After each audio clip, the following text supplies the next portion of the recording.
This is the Authority Company Podcast, conversations with leaders that are designing our future. I'm Joe Pardavila, and I'm joined today by Julia Putzeys, the founder of Trash Panda, a fast-growing app that flags harmful ingredients in food with a simple barcode scan. Drawing on her background as a nutritional therapy practitioner, Julia recognized a market gap.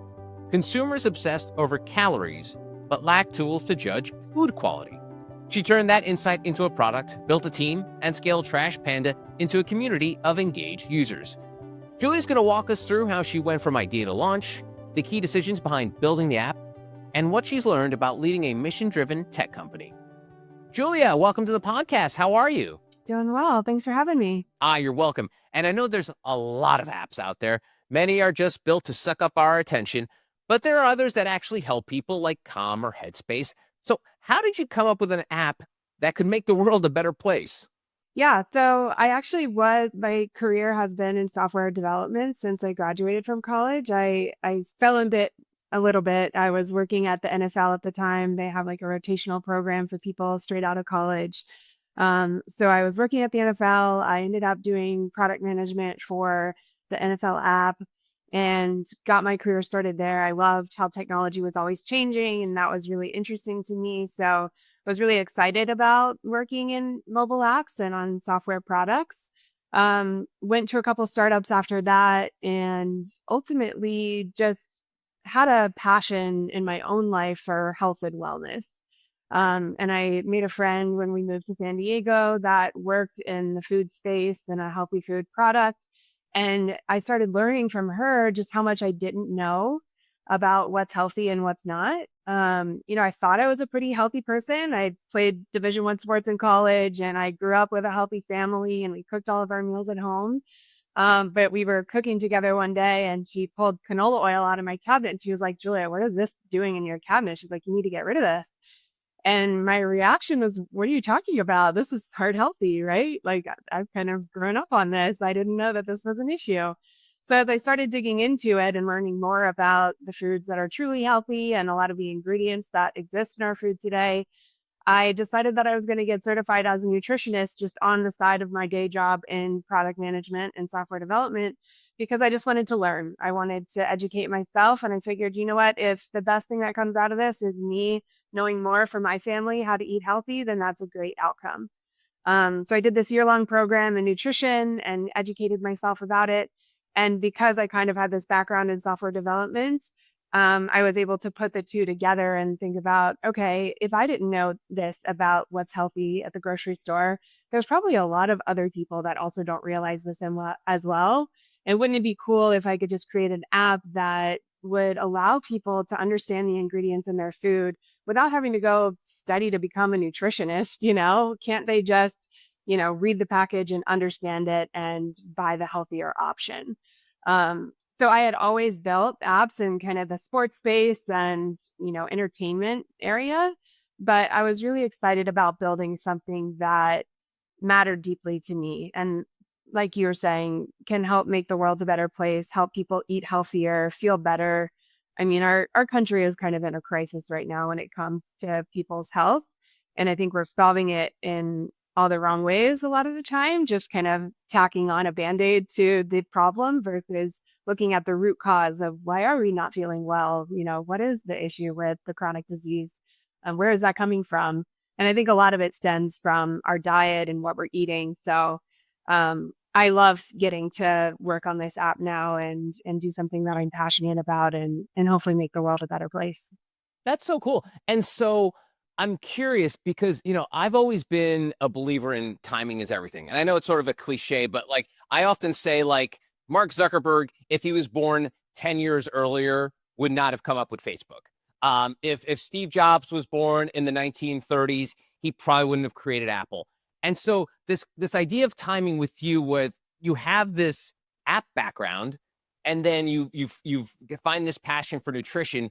It all comes together. Like, do you ever try to like imagine like especially during your early app days? Could I have done a nutrition app when I was in my early 20s?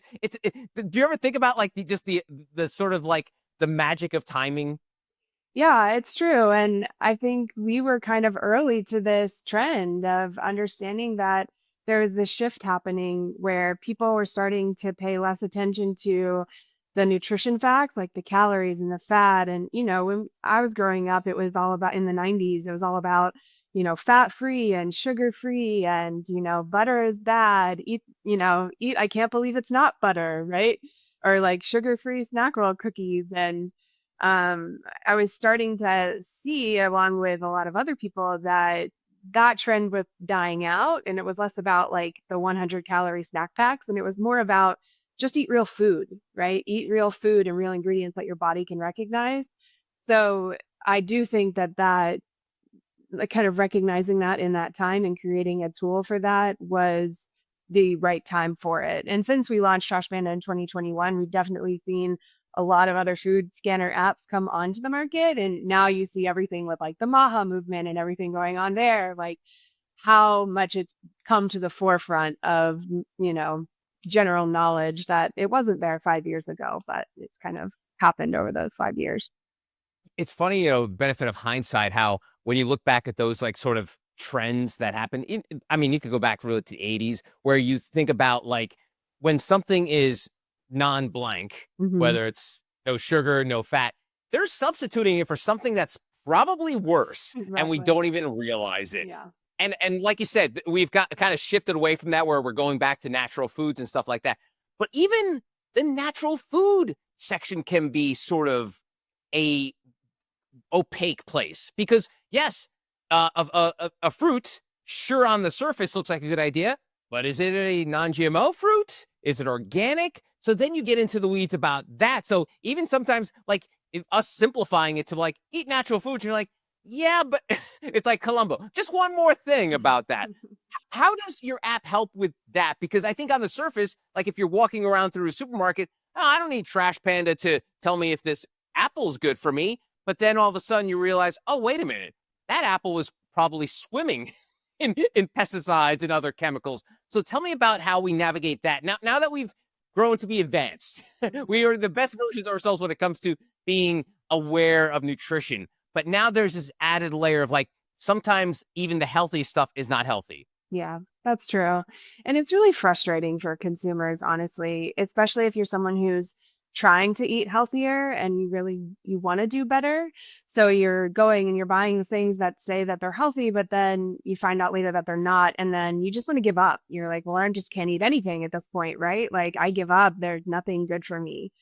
And so I understand that frustration and I hear that from a lot of people because it's hard and it shouldn't be that hard. I do think for the most part, eating whole foods, eating an apple is a good choice, right? Like if it's organic, yes, it's better. Try to choose organic over conventional whenever possible so you can avoid those pesticides.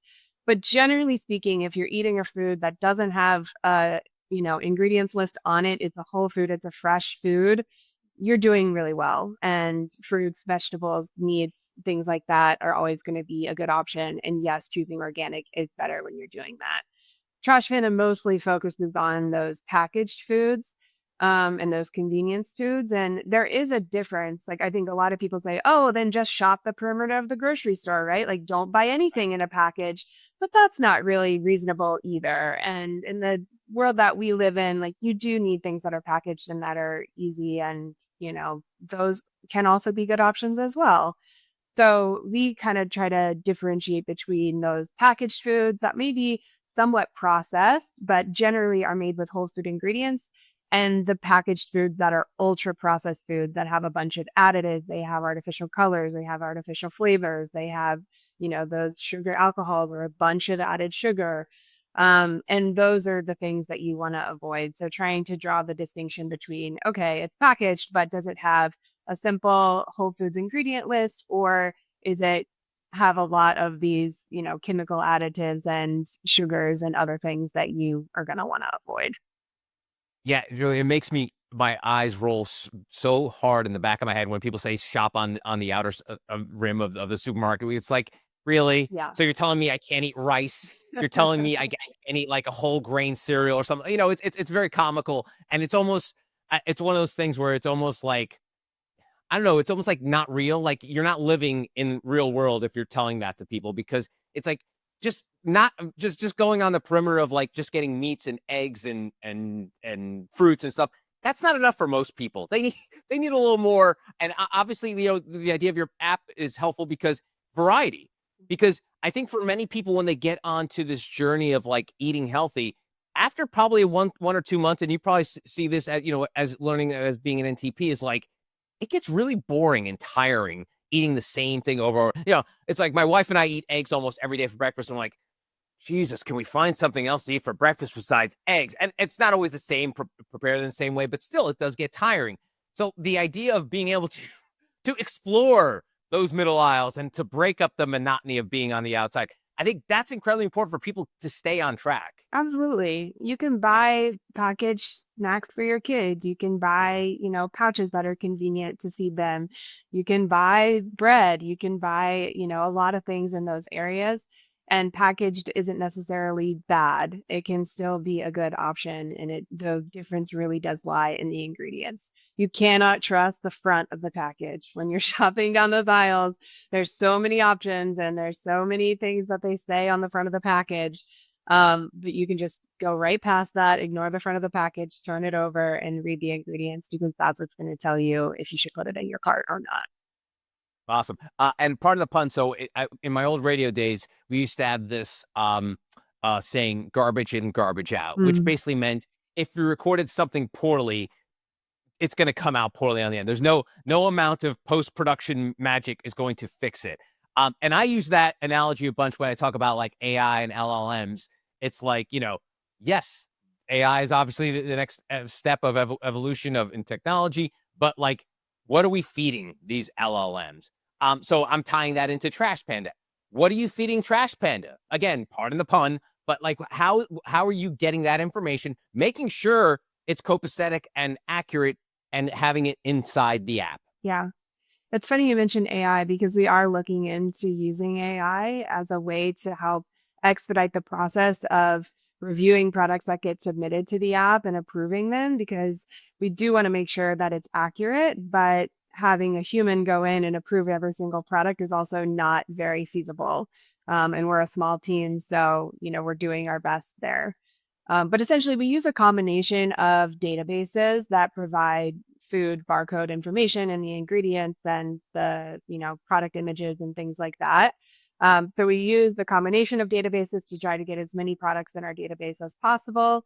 But there's also a flow in the app. If you scan a product by the barcode and it doesn't come up, you can always take a picture with Trash Panda of the ingredients list, and it'll tell you right away what the flagged ingredients in that product are. A lot of apps you have to like submit a picture of the ingredients and the photo and we'll get back to you in 30 to 90 business days, but that's not helpful if you open the store and you need that information right away. So with Trash Panda, we actually use Google image recognition to parse the list of ingredients on the package and give you the flagged ingredients, and then that data automatically gets submitted to our database so that we can review it and add that product to our database, so in the future when you scan it with the barcode it will show up right away. So we use a lot of databases. We have ways for users of the app, if they scan something and we're like, wait, that doesn't really look right to me, they can let us know and we'll get that fixed within usually 48 hours of them submitting that update. And then everything just gets, reviewed and updated as quickly as possible because there's always new products coming into the market and there's, changes to product ingredients that we're seeing come out. So we stay on top of it as best we can, with the databases that we have access to, with users using the app, submitting feedback to us. And then hopefully in the future with AI kind of being able to rapidly update products and get them published more quickly. Awesome, that's great. And just off the top of your head, what are some of those ingredients you kind of dribbled in a couple earlier that are like automatic no-nos that Trash Panda is going to come be like, not for you? What are some of those major sort of players when it comes to things you shouldn't be eating? Yeah. It's a lot of preservatives. So we've added a lot of chemical preservatives to food these days to try to keep them on the shelf so that they last longer, so that they don't go to waste. And brands can make more money, obviously, if they are able to keep those foods at the store longer. So we flag any of those preservatives and additives that get added to food that aren't a food ingredient. If you look at the ingredient list, you see things like BHA, BHT. you can't go find BHG somewhere else at the grocery store. Like that's not a food. That's a chemical preservative that's been added. So we flag anything like that. There's a lot of concerning health outcomes that are starting to be linked to these ingredients. So you can read about, why we flag it, what's the health concern. A lot of times it's linked to cancer or other scary things like that. And then we list all of the, research papers that we have pulled this information from. So you have access to all the information. We're all about transparency, right? Ultimately, you see the ingredient, you make the choice about what you want to buy based on that information. So we flag any of those chemical preservatives. We flag things like food dyes. Those are a big one. They've been in the news a lot recently. A lot of companies are starting to remove food dyes from their foods.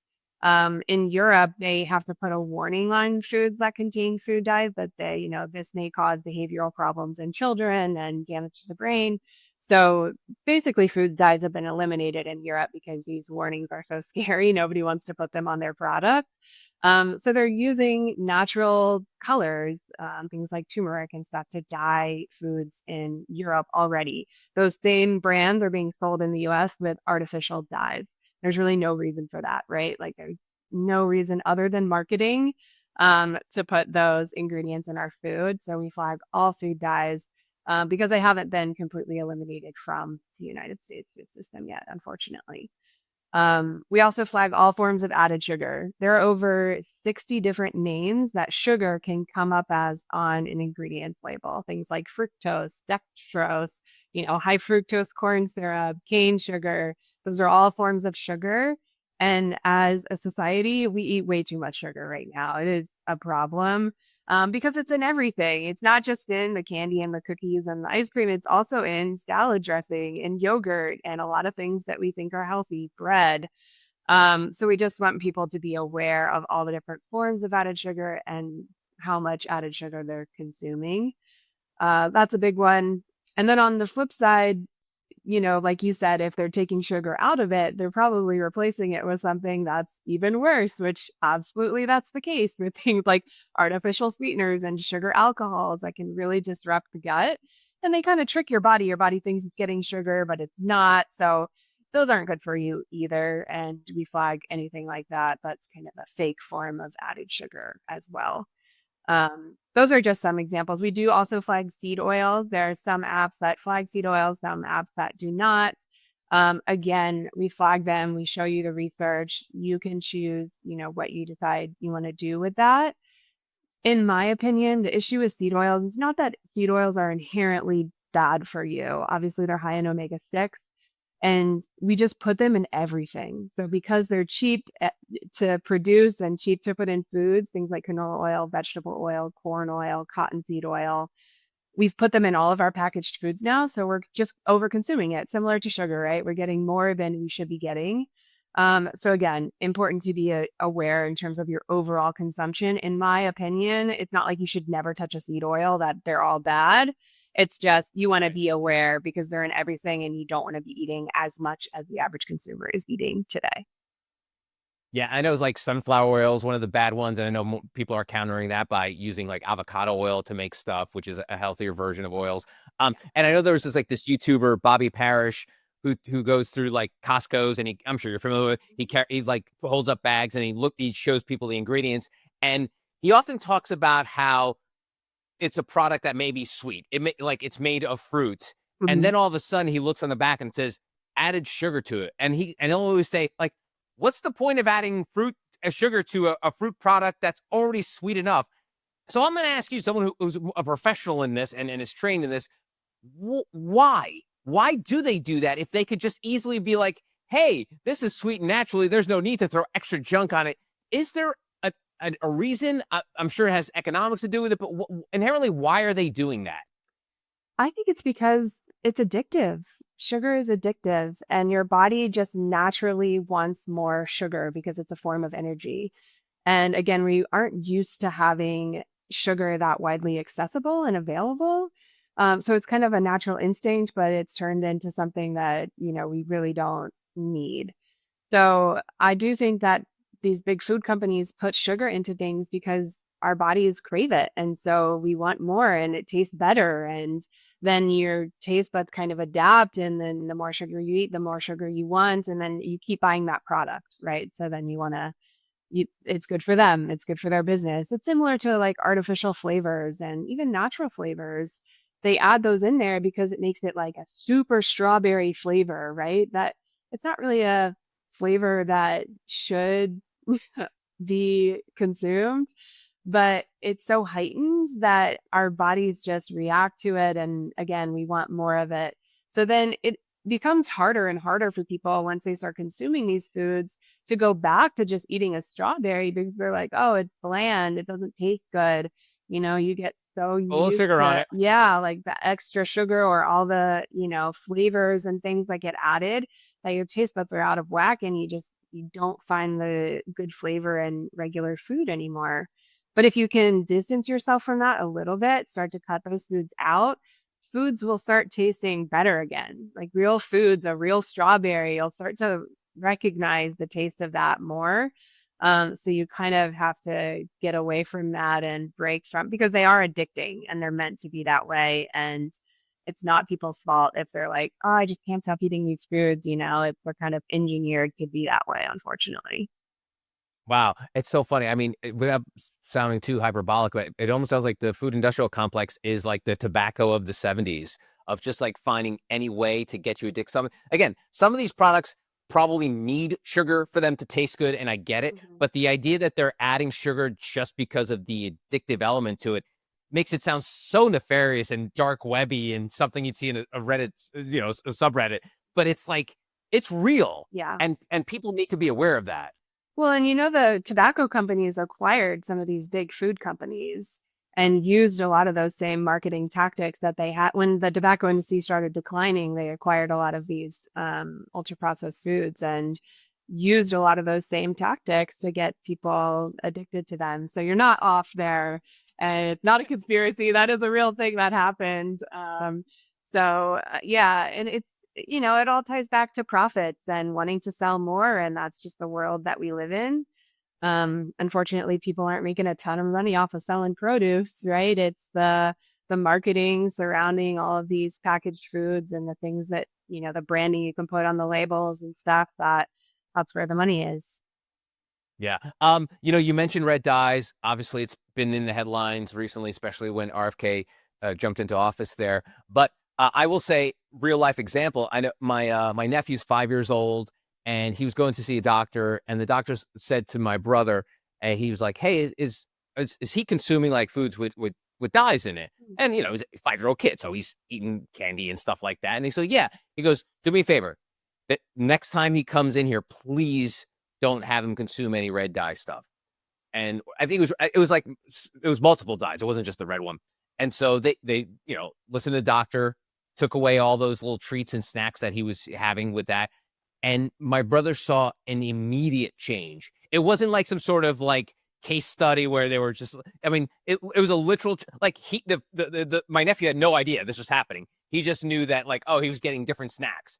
And so the change from just removing dyes from his diet was almost instantaneous. And to me, that's the scary part because we all see the headlines and if you're not like hyper aware of stuff like this, like you are, Julia, or just like if you think everything's a conspiracy, you think like, oh boy, I've been eating red dyes my entire life. My mom gave me cereals that had all the dyes in it. I'm just fine.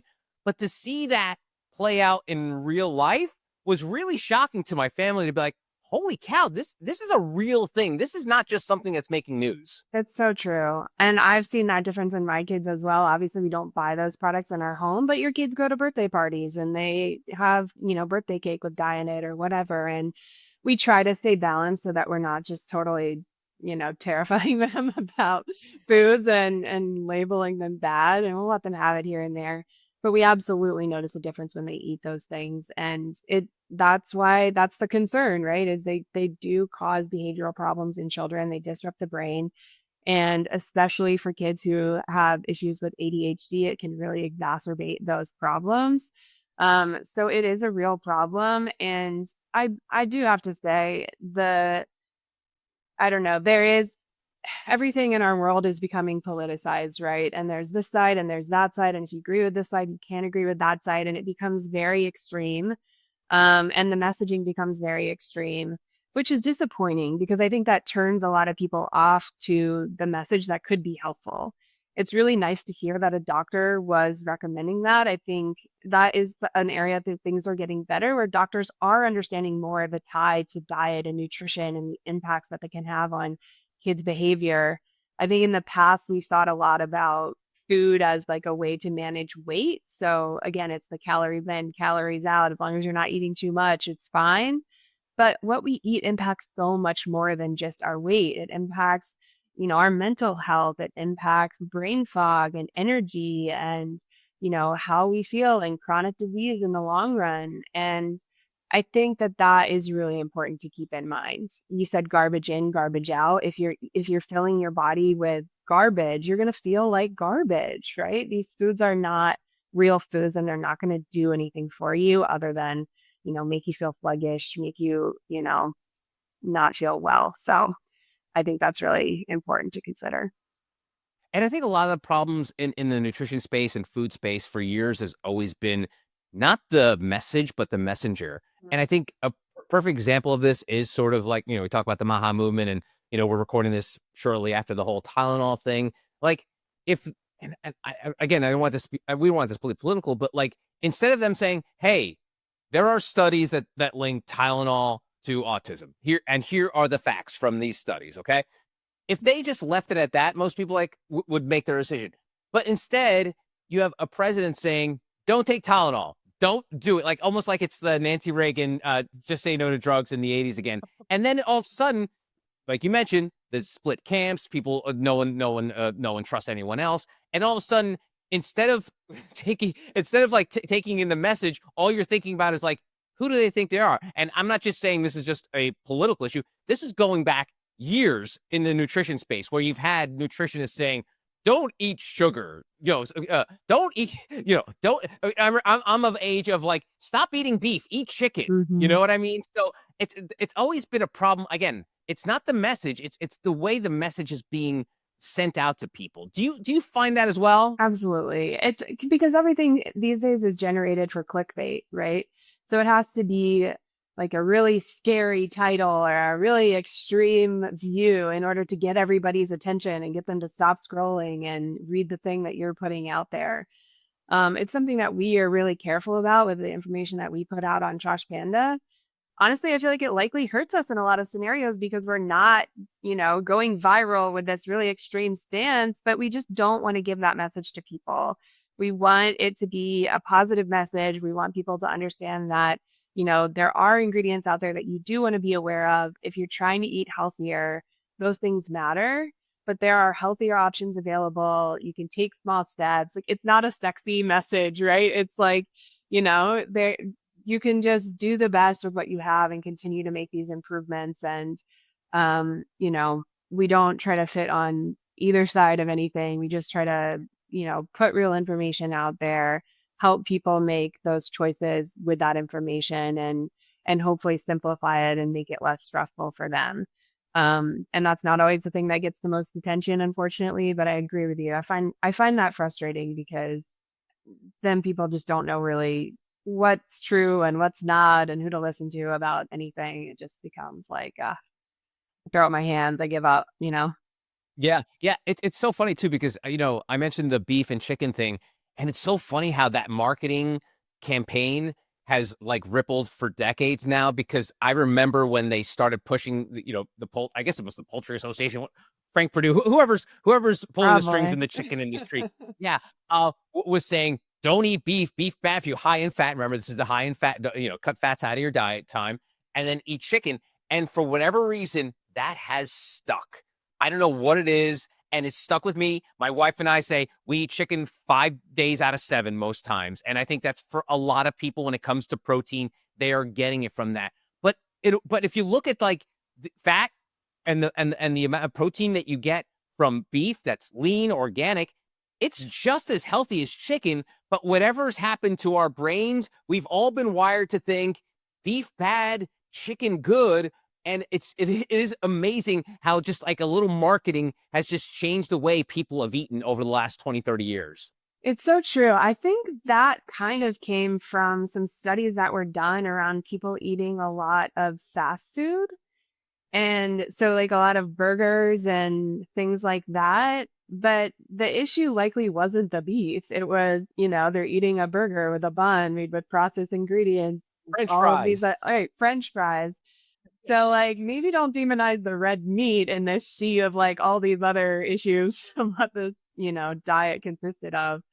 So I think, yeah, that's true. I agree. I think, a varied diet of some red meat, some chicken, some fish is like, those are all great options. And really, it's about, again, the quality of where that thing is coming from. So making sure your chicken is antibiotic free and your red meat is grass fed, ideally, and avoiding more of the processed meats. Like, one of the issues with processed meats is the nitrates and the nitrites that get added as a chemical preservative that can cause cancer. So I think that's where a lot of the ultra processed like salamis and deli meats and things like that can be a concern. And maybe that gets tied back to the red meat, mental thing in your head of, oh, we're not supposed to eat those kinds of things. But yeah, I think all meats are great. It's a matter of what's the quality, where did it come from? And, is it good quality meat that's produced in the way that it was meant to be produced? With your trash panda, I wonder, I think it's good for anybody, but thinking about my vegan and vegetarian friends, it's almost as important for those people, and I hate to say the word "those people," it sounds like derogatory, but, like, the fact that if you look at most vegan and vegetarian options, they are packed with all this garbage that we've been discussing, and so tell me about how it helps those people, how it helps people that are thinking that they're healthy because maybe they've cut out meats for whatever reason, whether it's for health reasons, whether it's for moral reasons, but then the options that they have to eat are worse than if they decided to eat, red meat or chicken. They are. It's unfortunate. The Impossible Burger is a great example. That is just a chemical concoction of fake food. It's not a real thing. So if you are trying to eat vegan or vegetarian, I would look for things that are made out of whole foods. There are some good options for things like veggie burgers and stuff, but like, don't try to eat the fake version of the thing would be my main takeaway there. Like, don't eat the fake sausage or the fake, burger. Just find options that are made out of whole foods and not trying to replicate something that they're not. You see like fake chicken. I'm like, well, it's not chicken, but what is it? I don't know. I don't even Yeah. know what it is. So just eat the chickpeas and the other things that are real. Julie, I never understood that business model because I get they were probably going after the vegan vegetarian crowd, but, like, I would think most people think who are healthy thinking would look at the package and be like, "What are these ingredients?" So I never understood that. My wife has refused to ever try. Anyway, every once in a while we meet at Starbucks. I'm like, "Hey, do you want to try that sandwich that has the impossible sauce?" She's like, "No. If I'm gonna have one of these crappy, you know, preservative packed, sandwiches that have been sitting on the counter all day, I'm gonna have the real thing." And so it was always funny to me, like who they were catering towards. If you weren't really providing a quote unquote healthy option. You were just providing an option. Well, I think there's always going to be those trends in health and wellness about what's healthy and what's not. So, meat got demonized and vegan and vegetarian became popular. And you better believe the food industry is ready to swoop right in and sell that consumer something, right? So, if they see vegan and vegetarianism becoming popular, they're going to come right in and say, hey, we've got some products for you. Here's some fake burgers, some fake chicken, some fake whatever, so you can still enjoy the things that you love but, fit your diet and lifestyle. The same thing has happened with milk, which is I got, sucked into this as well. There are plenty of people who shouldn't eat dairy. They have a dairy sensitivity or lactose intolerance, whatever. That is absolutely valid. But if you don't, I don't think drinking oat milk that has 20 ingredients in it, the Oatly oat milk, is better than drinking milk, which is made out of one ingredient. Like, Right. it doesn't make sense. But the big food company is always going to be ready to come in and market and sell something based on a trend. So unfortunately, I think that's probably just going to continue with whatever cycles we go through. That's a great example about the almond milk because I've noticed that about people generally who are drinking those products are quote unquote healthy. They're fit. They seem like they take care of themselves, and then little do they realize that they've got red dye number 7 or whatever in their milk, and you're like, wait a minute, why is that in that? I don't get that. So that's very funny. All right, so let's talk about being a founder of an app as we wrap things up here, because I started the conversation talking about like everyone wants to create the next great app. Everyone wants to be rich by creating this thing that's going to live on people's phones that everyone's attached to and they're addicted to. What's it like the day to day? Because I think we all like can understand the idea of like, I've got this idea for this app, and then everyone's going to use it. Tell me about like the idea, executing it, and then making sure that people actually download it and use it. Give me the founder's perspective on all that. I'll be honest, it is not an easy business to get into. It is not the money maker that a lot of people think that it is. It is expensive to manage and host an app that, thousands of people use. And unfortunately, people, I think, have a mindset around apps that they just don't, they think they should all be free. So it can be a challenge to position your app and price it, frankly, in a way that works for people. Because people are used to apps being free and just, being a utility. But we do have a lot of costs to run the app, to manage all these databases that we have, to provide the service that we provide to users. So we are monetizing the app through a subscription option. We allow a certain amount of features in the app for free. And then if you want to do unlimited scanning and get access to dietary preferences and some of the customization within the app, we offer that through a membership. So we have that model because we want to be really clear that we are not getting paid by brands to promote products. Everything is 100% transparent. We are 100% independent. So people can trust when we are recommending a product, it is because the ingredients in that product are great. And we will never alter the data for products or the rating for products based on any other influence other than the ingredients that are shown on the package. But yeah, it's a tough model, honestly. Subscription apps are a tough model to monetize. So we're still very much figuring it out and trying to get the word out about the app. And I think, we'll see what happens. I I kind of try to stay grounded in the day to day. It's for me, it's about reaching people, about helping people, about making sure more people have access to a tool that can help them eat healthier and live better. And we'll see what comes out of that. I enjoy the work that I do, so I stay focused on that, and whatever happens in the future happens. But That's great. That's awesome. And it's funny you mentioned a key component, because I think a lot of people, myself included, expect when they go to an app store and if it doesn't say free, they're going to skip past it. So tell me about this value proposition. I believe it's an annual membership is $39.99 that's on the right. App Store for Trash Panda, which is, I mean, if you break it down, it's not that much. But like Mhm. the idea of training people, that when that number comes up of $39.99 on the App Store, there is a bit of sticker shock for most people. Mhm. So I mean, you mentioned the perfect example of like the fact like we can't be bought, like Kellogg's is not going to sponsor something and then you're going to say, hey, Kellogg's Frosted Flakes is good for you. So there is that morality play there. But tell us how you can separate from those, because you mentioned there are other food scan products apps out there. When someone says to you, all right, so Julia, I mean, yours sounds great. I love the fact that you don't have to worry about ads to run your business, but like, how is me paying $40 better than getting it for free? Mhm.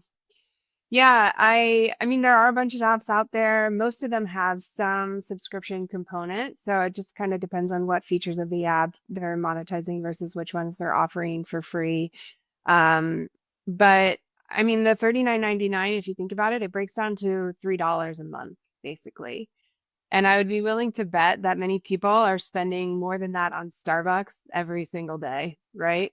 Right. So it is an interesting, just perspective that we are trying to shift, which is, don't you think that $3 a month investment in your health is worth it relative to, maybe the $7 latte that you're buying every day?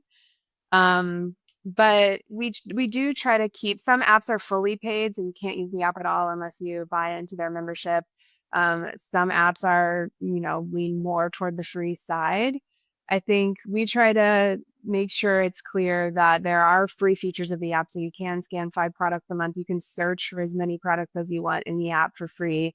We put out a lot of informational articles and things like that that are all accessible for free in the app, because we do want to offer a free experience. And we also let people know that if you genuinely can't afford $3 a month, but you are trying to eat healthier, let us know and we'll work with you to find something, that fits your budget. But otherwise, it's worth that investment in your health and to use a tool like Trash Panda and to eat healthier and to get access to that. So That's great. That's good stuff. I feel like Orrin Hatch, remember that old senator was asked Mark Zuckerberg, how does Facebook make money? And then like Zuckerberg deadpan was like, ads. We sell ads. So I'm curious, because you're in this app space.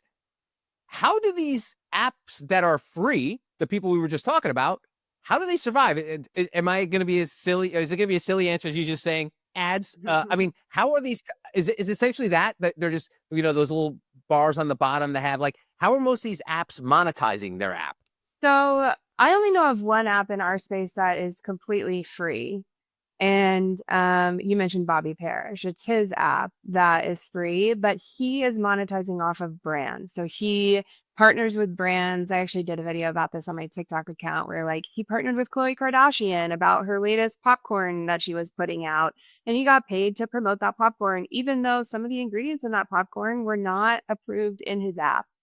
And that's where, okay, yeah, you can go use that free app, but do you trust it? Do you trust that the information is good information and that you're, not getting the latest sponsorship that he has had to do in order to support that app?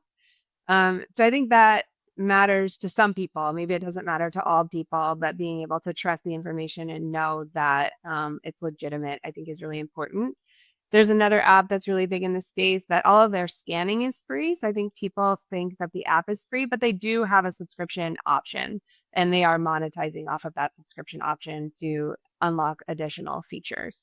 So I think that's the main breakdown. Pretty much all of them have some subscription offering. One I know that doesn't is monetizing through those brand partnerships, which in my mind is not, I think ultimately that's going to bite them. It's not going to work out. Awesome. That's great. All right. So if folks want to download the app, I know it's going to, again, super silly question. Tell us, but I have to do it as the host of this podcast. Tell folks how they can download the Trash Panda app, Julia. For sure. Yeah, you can download the app through the App Store on iOS or Google Play for Android users. And you can find us on trashpandaapp.com or on social media at Trash Panda App. Awesome. Her name is Julia Putzeys. She's the founder of Trash Panda. Julia, thanks so much for your time. I really appreciate it. Thank you so much. I really enjoyed this. And that's going to do it for this episode. If you'd like to learn more, go to theauthoritycompany.com.